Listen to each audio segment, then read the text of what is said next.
Hello, listeners, and welcome to another episode of Subscription Scaled. I'm your host, Nick Frederick.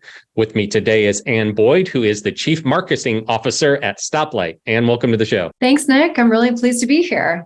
Well, we're excited to have you. Appreciate you taking the time. For any listeners that don't know, tell us a little bit about yourself, your background, and how you came to be at Stoplight. Sure. So I've been working in the technology space for a little over 20 years and started more in the communications realm. So a lot of PR and communications, corporate communications, and expanded over time to incorporate more of a brand focus, and did a lot of work in media and got to see the intersection of traditional ways of doing business with the new ways of doing business online and the impact that had on traditional media businesses. So it was really, really helpful in terms of understanding the landscape of technology, and then moved into communications brand leadership roles. Ended up here at Stoplight, where I am the Chief Marketing Officer. A friend had worked with at another company had come on, and they were at the point where he's CEO, and they were ready to really build a market presence and try and gain traction as it relates to their product offering, because it was at the time we're sort of on the front end of technology and having to tell a story for people about what we do that they might not instantly know about. So we had to do some education and lay the groundwork. And that's one of the things that I've done historically as it relates to a lot of communications and then the brand building. So we really wanted to tell a story about who we were and what we were offering. And then, of course, simultaneously build the product subscription, because we had moved into a subscription business and we're looking to both acquire new free and then eventually getting them over to paid. So working that whole flow out. Gotcha. Okay. Well, there's a lot to unpack there, and some things that I'm particularly interested in, because you've been doing this long enough to know that, how we transition from, selling in different ways over periods of time and doing it online and doing it effectively. But one thing you said there that I want to ask first was just around, it sounded like you were trying to sell a product that the market maybe didn't know existed or didn't really know how it worked. So how did you educate, to use your word, the market on, hey, there's this thing out there? Yeah. This is an interesting one for tools, particularly in the developer space. So we're working, the product that we had, our founder is a brilliant engineer, and he came up with a product that fit the needs that he had to design APIs and then create documentation and share them with the world and get people using them, and be able to do that for multiple projects, multiple APIs. And when he built that, it worked really great. And, he loves it. The business opportunity comes, we go to Techstars, and he is a hit, gets some investors. And we see that there is a lot of interest in the developer community. We have a lot of people who have used the product and were able to effectively incorporate it into their workflow. As we started to gain more and more popularity and these developers are using it, there's sort of simultaneous trends around corporations looking at how they sort of deal with sprawl of technology in their organizations. Also security, how are they managing the workflow of their software development? And APIs had kind of been under the radar in that they were often an afterthought. So you would build your software platform and then you're thinking, oh, I got to interact with this thing over there. Let's build an API. But it started to become more and more central to the process of technology, full stack, management and creating platforms to really propel businesses forward. And so as that education started to get, or the demand and the value could be seen at the higher level, and we were getting engineers who were proliferating it within their teams, then you've got the corporates coming in and they want to know, well, how does this work? What is it? What are the, and they start getting involved in the deal.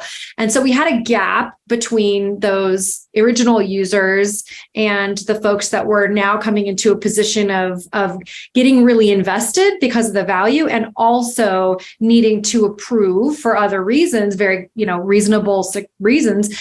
And so it was, how do we educate and make and facilitate that deal process and maintain the user base and keep that audience very happy and engaged and expanding. And so, yeah, it was a relatively new area to start to bring. And then there's a really brand new segment. I should say that probably relatively speaking for people who've been in this industry for years and years, but the newer portion for us is looking at folks that weren't even engineers or even like overseeing technology operations, but they're product managers or business owners that are starting companies and thinking, oh, I want to have an API. Like I need to, like, this is going to be my product. How do I do it? Yeah. So those folks really, had to get like really up to speed about what does this look like? What do these things do? That was still, at the time I started, what is an API was still the most searched term. Wow. It's hard to believe in today's terms that was something people that was just 2021. So well, so you're talking about that gap between this developer user community and then now these corporates coming in. It was the corporates getting involved because so many developers were now using it that they're like, hey, this is kind of like really important to our business now. We need to understand more about it as we continue to use it. Or were they coming in saying, hey, our developers are interested in using it, but before we okay them, we need to understand more? It's both. So we really, and that's one of the big challenges from a marketing and sales perspective, and synthesizing that effort in a product-led growth environment is you're going to have both. So we've had very successful entry points where an engineer came in, grew, and next thing you know, they're like our biggest customer. Then we have folks that they want to start that effort, or let's say they're at an established company and they've had kind of a mess on their hands for a while because it wasn't run properly. Right. And the leadership is saying, how do we do this more effectively? And they've heard, okay, you can take a design approach and like, we need to get this tool. And we have had that as well. So the challenges are very interesting, right? And different in terms of how you're communicating. And one of the things as a marketing organization, we've tried to do is create materials that can facilitate either way, right? Our technical materials are still very, very popular. So documentation is really at the heart of our business. And that's what developers historically have really focused on. But then how do we take that information and translate it into more accessible language for the folks that need to work from the other direction? And in most cases, though, and this is kind of gets to one of the crux of the things that I wanted to mention from a product-led growth perspective is if your product isn't working for the people that need to use it, it's not going to grow anyway. So ultimately, like, even if the leadership put something out there that they say needs to be done, you've got to provide the value to those users, or, and make their lives easier, or it's not going to grow. You might get them on board, but that'll fizzle out pretty quick. Yeah. I'm curious because, APIs have grown to the point where it's sometimes for some platforms, the first thing that's talked about, not an afterthought, right? Mm-hmm. As you've gotten more users, do you find some that are maybe even building their business on your platform? If they decided that, hey, we are API first, our UI or whatever might be secondary to it, are they starting on your platform? Yeah, absolutely. In fact, we have some really big, successful companies that have started a lot, original users, the OG crowd that have gone on to become public companies that what their whole value prop was based on an API at the core. And we're seeing that more now. We're seeing, we actually did some research recently to kind of flesh out our offering in the mid-market. And it was very interesting to see that users even like technical users were in many cases founders or heads of a company. Because if you think about it, those folks, like our original founder, they have a technical expertise, they have a skill, and they want to turn it into a product. And so they're starting with the API at first approach, which some of our folks in our space have really touted, and we're absolutely in fans of that, taking that approach where you're thinking about not just your business from a closed-minded sense, but your business in terms of how it connects with the rest of the world. And I mean, I would argue that in this day and age, that's pretty much essential. I mean, there's very few things that can remain completely closed off. Do you see a lot of use cases around how really making different systems integrate together, right? That's kind of the point in an API, right? Is to create an interface into your application that others can use. But do you see others trying to collaborate through it? Yeah, absolutely. So the way we sort of look at the enablement of folks using APIs is to think about how what are the connections that they're looking to create, and who are the developers that are primarily going to consume those APIs. So in many cases, we have companies who are strictly dealing with internal to internal connections, right? There might be different systems within the company, software that's built over time, large conglomerates that have different things running in different areas, and they might need to be the internal development team that creates the logic and that builds the design and then manages the publication of that information. Then in some cases, it's going to be they need to put their information out. The customer needs to put their information out to a group of partners that maybe it's a specific integration, maybe even one connector to their business. And then there may be multiple. We allow for, multitude of connections on any one platform. And then you may have folks that want to go fully public, right? Maybe they're growing a connector that they want everyone to use, and maybe eventually charge for it, like certain large social networks. So it's a really interesting and diverse space in terms of how people are, whether they're making it their core business, this connection, or whether they're improving the functionality and operations internally. I think your background's in operations. There's the mess that can be created. and then of course, the folks that have maybe a component. I mean, we have folks that have like a marketplace where developers can go and maybe they have a multitude of products, some large computer companies that we happen to work with that, want to have developers all over the world taking advantage of those to grow their own platform. Yeah. Well, with APIs becoming so important, and obviously the growth that you guys yourselves have gone through, there's a lot of competition out there now as well, right? Not to mention just the cloud platforms themselves and the API related services that they've seen. So how have you guys reacted and responded to that, especially in the last few years? Yeah, I mean, competition it's honestly been good for us to have the opportunity to get in sync with some of the larger players in the space, because we have the advantage of being a complement to most of them, because we play a role that's very different. So the space has been dominated by my favorite Gartner acronym, FLAPM, we're the full lifecycle API management category. That's quite a name. Right. So all due respect, I think even people internal know that the acronyms are amusing at times. So, but those folks are really looking at a full life cycle of API management, including the deployment, which we are not in that part. We're really in this development, the development stigma for APIs, if you will. Sure. Okay. That's a good analogy. And so we need to work with not only the overall development platform that the company is using for their larger, the whole process, but also these other API tools that are going to be used used for, deployment, for example, at the gateway. So with that in mind, we want to really work together. And we've actually had a great ability to form connections and build great synergies with those folks, because people are using the tool, in a collaborative way. So it's challenged. Look, when I came on, we had about 0.5% of like share of voice we measure, like relative to our main competitors, Postman and Swagger Hub. And we've just continued to increase that.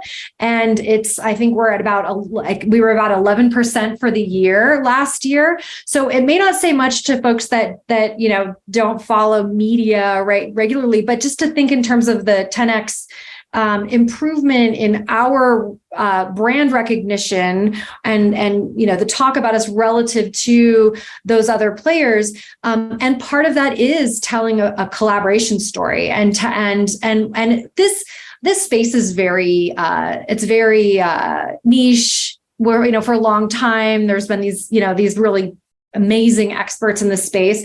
And we are able to talk to a lot of them with our podcast, actually, which is a very effective marketing tool. And then, really share the love and just really focus on bringing, information to folks, valuable information. And I think, I actually have a thought on that related to the new AI trend, but I'll let you continue with any questions. No. Please share that. That's a hot topic right now. So I'd love to hear. We've been talking a little bit about, what we're doing related to how to market the platform, right? We're always talking about it, but I came on and there was a lot of focus on SEO and kind of gaming the system a little bit. And I think a lot of companies fell into that. Like, how do we just get people to land on our page and get them to convert, right? And I believed that content had some great folks working with me who also shared that opinion that if we build great content, people are going to, we're not only going to rank better because Google factors that in, but we're also going to really offer value. And that has continued to be true. And we see that the content people want value, and they don't. And we even did an experiment last year to sort of drive people right to our free sign-up page.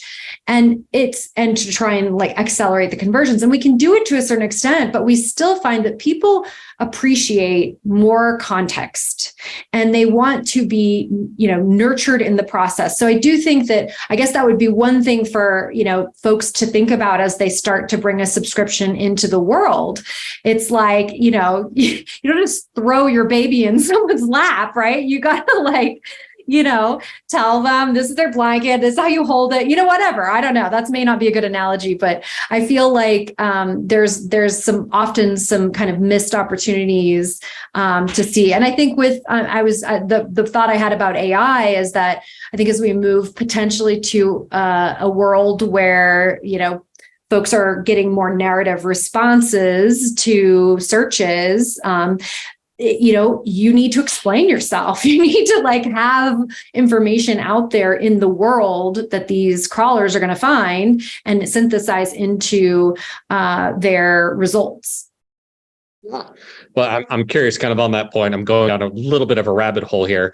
That's okay. I do that all the time. Well, you're talking about the importance of content, right? And the value that it delivers to people and not only helps your own search page rankings. With generative AI and chat GPT and all of that, and creating content now becoming a heck of a lot more efficient than it was before. And so being able to put just so much of it out there, do you think that's going to devalue it? Well, that's a great question. And certainly we are, what got me into this business in the first place of communications is writing. Like, I love writing. And so, seeing that, my husband actually told me the other day that he, because he does a blog post every month for his practice and synthesizes kind of stories that are, the news of the space.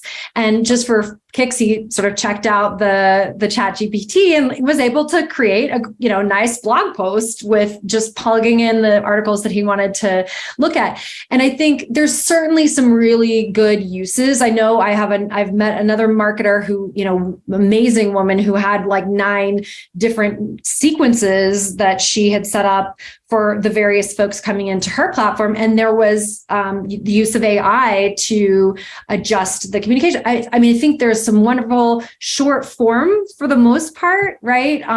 Where you can get a leg up, probably. I think that it's still going to be it's still going to face the challenges, which we saw in the major launches too, that even when you own the platform, essentially, you're going to have mistakes because this is pulling from, a broad like base of information. There's still the need for folks to,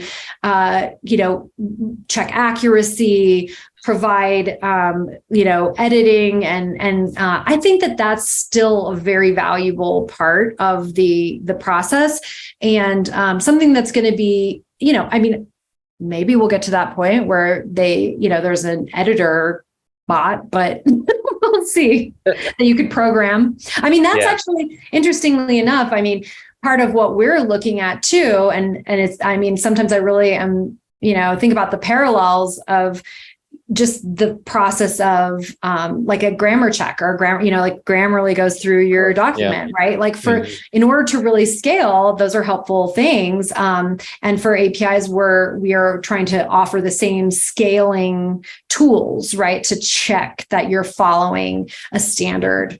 And so I think that there are really important, valuable opportunities for applying that kind of technology. And I don't think anyone's going to lose a job immediately. No, I think it'll just make a lot of people more efficient, at what they do and totally. Hopefully more effective. And that might create some attrition, but it in the end, I think it'll be good for everybody. I'm curious, are you guys thinking about ways to incorporate that into the product itself? Like having somebody say, hey, I want an API that does this and have it be created? Yeah, I think that not specifically right now, but I think certainly as things evolve, that is a realistic scenario. People can certainly do it on their own now, but I think the important part is, like you said, they may generate content to start, but then need to put it through a filter. And frankly, as a creative person, like I've always felt like, you need something to respond to fire up the creative juices. So sometimes, even a small start of something can be very good inspiration that you continue on with.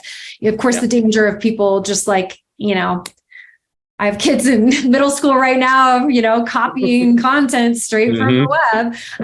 People are still going to do that. They won't be, winning awards though. Right. So. Yeah, absolutely. Absolutely. Well, let's talk about the plans that you guys offer right now. One thing I'm particularly curious about, because you mentioned it a minute ago, was you bring in your users and kind of use different words, walk, crawl, run them, right? Like, hey, come in and then here's how you do this. And then let's take you to the next step and the next step. How many come in like under your free plan and then move up versus those that come in and go, I know I need this, I'm going to go straight to the pro plan? I'm curious. Yeah, no, it's a great question. And the architecture of that process has been incredibly interesting, which is, I know, the worst word, and I mean it with the bad and the good, right? It's a really hard process, but what we see, so, the folk, when we launched prior to my arrival, we had services available for pay, but this was our first self-serve subscription. And the process was such that you sign up for free and you start using, and then you get invited to move up. There was no option to pick a plan and go to that plan. It was all based on usage. And that was intentional for the founder who felt that the usage was really important to qualify people, right? And as we grew, we did see, of course, you're also, as you're laying out this model, you're thinking about, where the pay gates need to be, right? What are your parameters for the pay logic, right? For the plans, or are you just doing it simply based on one factor as they grow? So for us, we looked at a combination of both features and users, so kind of seats and usage or value. So that enabled us to trigger pay invitations in different ways, right? If someone wanted to add a member, or if they wanted to, be able to do, add another feature to their experience. So, for example, now they might, want to upgrade because they want to have style guides. So, what we saw is, and this is partly due to where the thresholds were initially, which were quite high to start, and then we kept kind of ratcheting them down as we were figuring it out. So we have tens of thousands, 100,000, free. And then we have, a fraction of that's paying as we've reined in. We have passed 1,000 customers in the last year. So we're well past that, but, and it's growing all the time. And, but one of the things we did think about in this last year a lot, especially the end of this past year, and we're working on some improvements to our payment, plans, is that we saw that we had really big gaps where we had a starting plan that was maybe a little too high. There wasn't something to go from free that was more palatable before you're jumping to a $99 a month plan.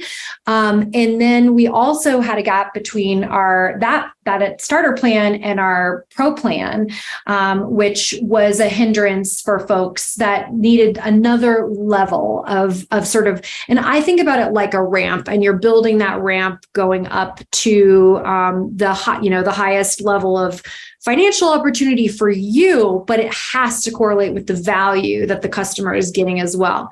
So at the same time, we had those folks coming into free. As I mentioned earlier, we still had folks coming in from, the top side where they're saying, we want to, we're a big business, we want to look at this technology.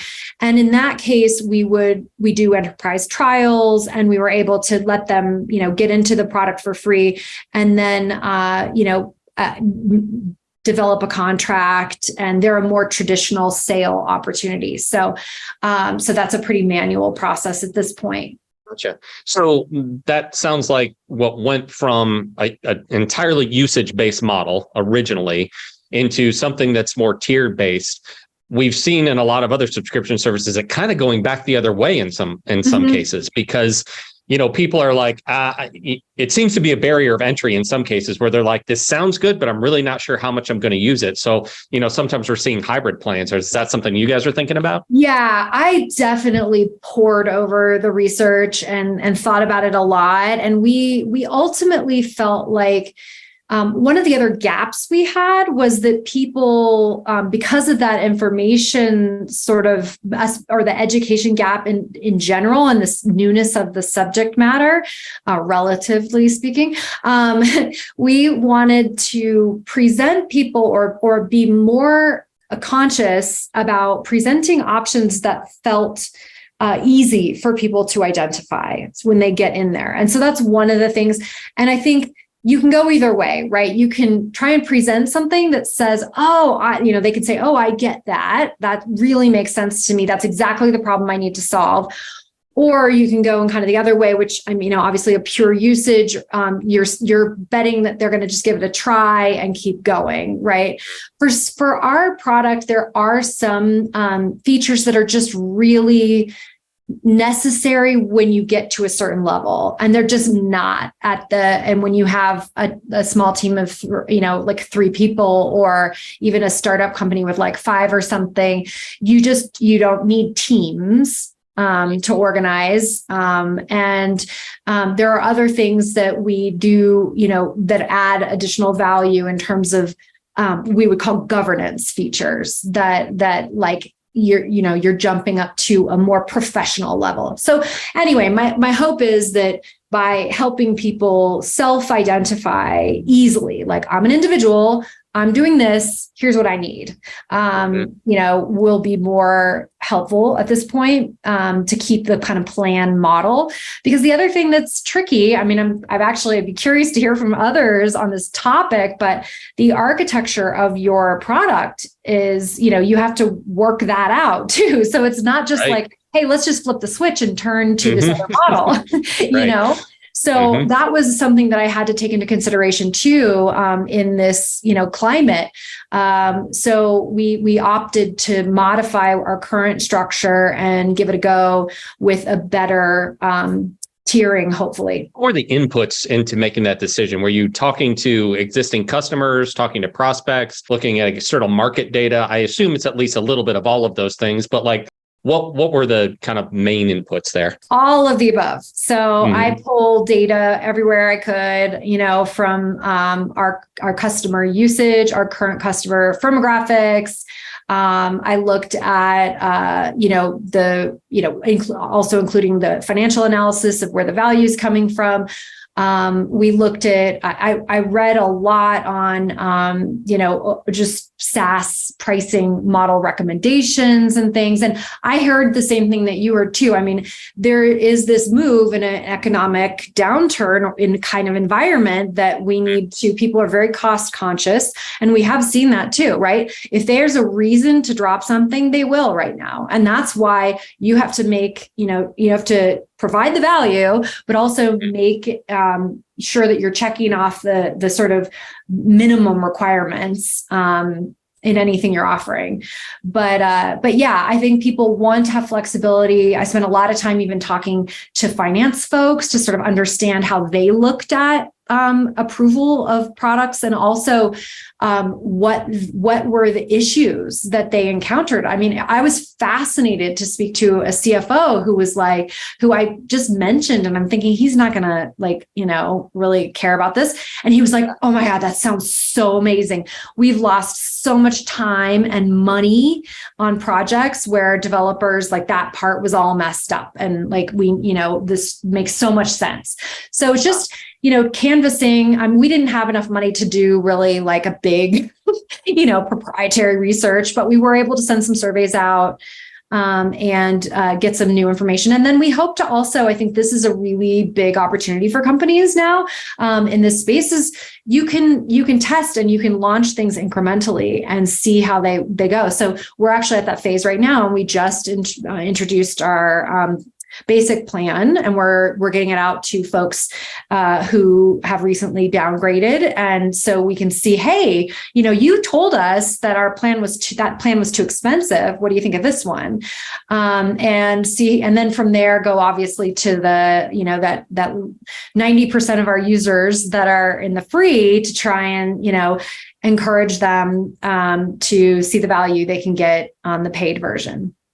Yeah, I was going to ask you about churn in general and how you guys approach it. I think the nature of your product is very usage driven, right? Like they're either going to have a need for it and therefore be using the product, or they're not, right? Maybe they don't work there anymore. They don't have that kind of role, or for whatever reason, they just don't need it anymore. And that's kind of virtually an impossible objection to overcome, right? If they don't need it, they don't need it.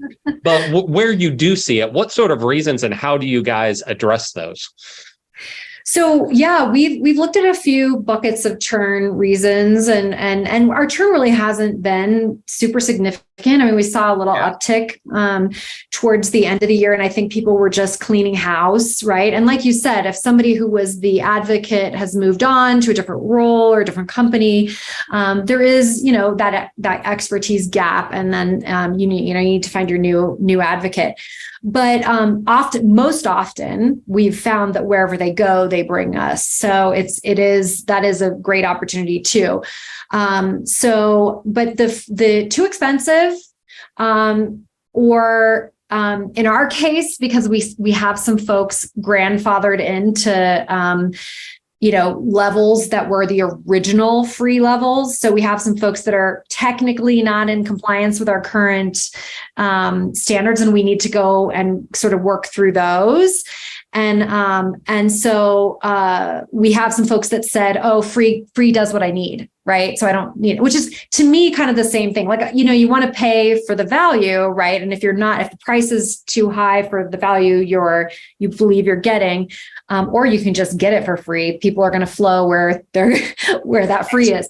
So that's another challenge. But I think the other really big area we saw, which is around, I think you've touched on this a couple of times, around usage, right? Like getting implementation and adoption, right? How are people able to not only use it themselves, but incorporate other folks in their organization into the tool and the workflow. And sometimes people are just overwhelmed with like, I don't know how to do that. And frankly, we've been, working on bolstering all of that content. That's part of the reason why, as I mentioned earlier, we really did want to help create a lot of content. A lot of our most popular content often are our guides. So that feels like a very reasonable and achievable or solvable problem from our perspective, and we're working on that. And then beyond that, we've had, at the high level, like the enterprise level, typically, we have very low churn in that area. We did have to do a migration from an old platform, which created a little bit of churn. That's kind of anytime, you have to build a whole new platform, which I highly recommend not doing. But anyway, that's another story. But at the enterprise level, once people have like gotten into it, they're very resistant to changing unless there's some reason that, you can't comply with something that is really needed. And we're not in the price range of like massive, stuff that people are spending a year negotiating and, multi-millions of dollars. That's not our echelon. So it should be a relatively straightforward thing, but there are certainly as usage grows and those seat counts grow, of course, people are definitely paying attention. Yeah. Well, what are you doing about the unengaged, those that have signed up with the platform, especially into the paid plans, but you don't see a login for 30, 60, 90 days or very limited? It's all about usage, right? They're going to get value or they're not. So how are you trying to encourage them? Yeah, absolutely. In fact, we just did a big deep dive into what we call abandoned workspaces, right? Like maybe they came in, they signed up, and then it's just sitting there. And certainly usage on a regular basis. I've been thinking a lot about that. We are because I've seen some examples that I think are overkill, but I also really do appreciate the helpful reminders. I won't name the company, but there's one that keeps sending me a note like you're at risk of losing your account.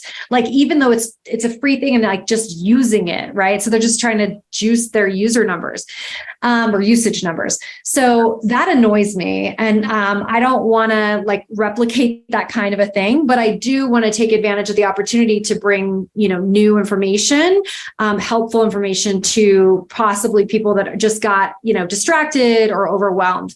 I think it's really important. Obviously at that point, if they're not in there, an in-app communication is not going to be very helpful.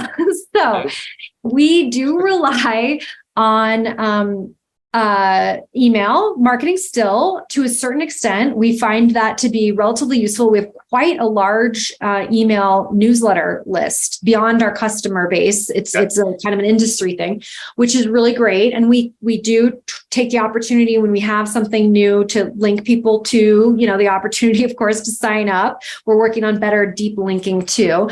But the other thing is social media, right? So we're very active in all, most platforms, although I'm confess we have not busted out into TikTok yet, but I hope soon. I knew that's where you were going. So, but we do have, a fantastic collection of videos that we've been building up on YouTube. We have, content that gets very good engagement on LinkedIn and Twitter. And we're doing some more work in Reddit to, of course, in certain communities, you have to be really careful that you're, communicating in the right way, right? And with folks that understand your position. And so what we do then is, there's wonderful organic traction with those, but we also do boost them, if you will, to target audiences. And what we can do is we can look at lists of, for example, folks that haven't been active, and we can start to infiltrate perhaps their peripheral vision, if you will, right? Like, so, maybe they weren't using for a while, or they haven't logged on, but they're going to see, a little post about how, this new ebook or whatever, and it might bring them back into the fold. Sure. What of those methods have you seen to be the most effective? We have had some really good initial conversion rates on Reddit, and also LinkedIn is really effective for us as well. Sure. We get a lot of reach on Facebook still, but it's not as effective from a conversion standpoint. So I would say, I guess the lesson for me is go where the people are, right? Like, if you know who your users are, just, go talk to them and make sure that you're providing the most value in their arena. And then in those other places, there's a lot of brand value, right? You need to accrue that for many other reasons besides usage, often funding or, awards or other things, executive recognition, things that are going to bring value to your company in other ways. So I think it's a combination, but for those, folks that may have abandoned. I think it's tough, though. I will say we are keenly aware, and I'm sure, your podcast is partially evidence of the fact that there are more and more offerings all the time. And if you lose people, it can be very difficult to get them back. So one of the key tenets, I think in one of your questions you had asked about that, and I was thinking about this idea of experience and how important it is.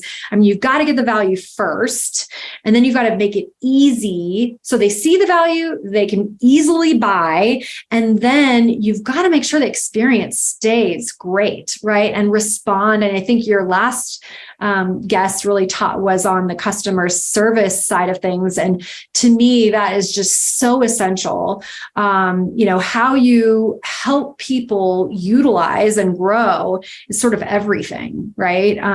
Obviously you want it to be really self-evident and self-serve, but certainly, people, need more information all the time. They need to know it's there, because that's the other thing.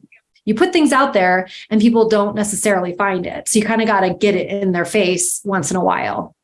Right. Well, and everybody's going to have at least a little bit of different experience with your product, with your platform, right? Because their background might be more technical, a little less technical. Yes. Maybe they were in a new job and they're just trying to learn it versus somebody who's been doing this forever and is looking for a better way to do it, right? You got to account for the fact that there's going to be different experiences, right? Mm-hmm. Absolutely. Absolutely. And that's, I think the beauty of increasingly the personalization technology, which we don't have a lot of it on our side yet. I don't have big budgets, but there are some really amazing platforms that will help you deliver very personalized experiences for people, so that you can kind of answer questions before they even come up. That's sort of the dream I have of somebody's doing this, and we know that usually then they do this, and I want to hey, here you go. It's just so helpful, and of course, always making the opportunity to turn that stuff off if you don't want, those kinds of things. But in any case, I think experience is super, super important. Yeah, answering questions before they're even asked. Is there a better experience than that, right? Well, Anne, this has been a really fun conversation. I really appreciate everything that you've shared today. For any listeners who maybe have some questions about what we talked about today or wants to learn more about Stoplight, where can they go? Stoplight.io. Easy enough. Awesome. Yeah. Awesome. Cool. Well, and again, thanks so much. Really appreciate it. Enjoyed the conversation today. And thank you again. Of course. Thank you so much, Nick. I look forward to continuing to listen. Yes. Thank Awesome. you. Appreciate it.